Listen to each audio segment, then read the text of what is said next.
In this video we're going to learn about the first of Augustus's potential successors, Marcellus. So the key questions to answer are: number 1, who was Marcellus and how was he related to Augustus?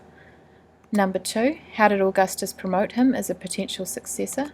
And number 3, when did he die and what were the consequences of this? So here is Marcus Claudius Marcellus and what we think is a statue of him. He is the son of Augustus's sister Octavia from her first marriage. So he is the nephew of Augustus. He was of very noble birth.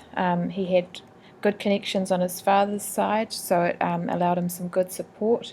So his father, Gaius Claudius Marcellus, had been consul in 53 BC.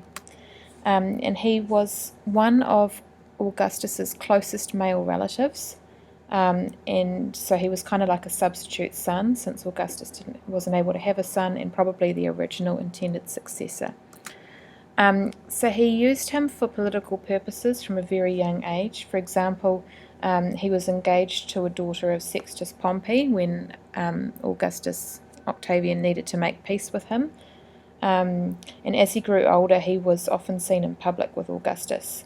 So he came along to his triumph over Mark Antony and Cleopatra, and he rode next to him as a young teenager. So yeah, he's kind of not quite an adopted son, but it was looking like it could have gone that way. So Augustus tried to build up his public profile. He was often seen with him, and he came along to his triumphs. And he married the only daughter of Augustus, Julia, and as Augustus was away, Agrippa sort of officiated and ran the marriage. And Augustus encouraged the political career of his nephew. So in 23 BC, he gave him the right to become a senator among the ex-praetors.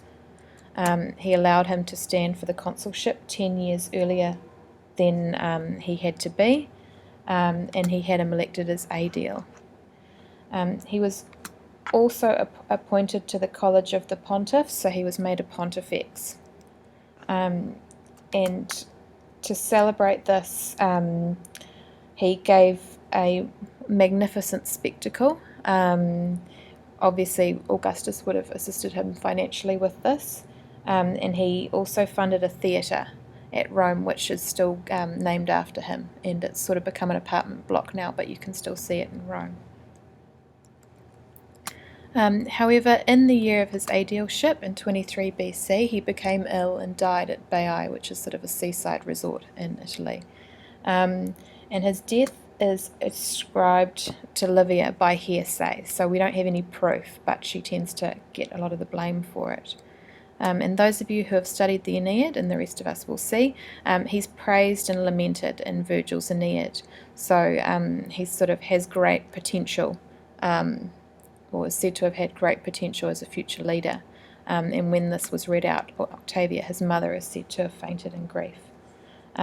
So he died very, very young, and now we need to think about where this leaves Augustus and his family, and we'll learn about that as we go along. So key questions, just make sure you've got notes. Who was he and how was he related to Augustus? How was he promoted as a potential successor? And when did he die and what were the consequences of this? Make note of any questions and we'll discuss them in class.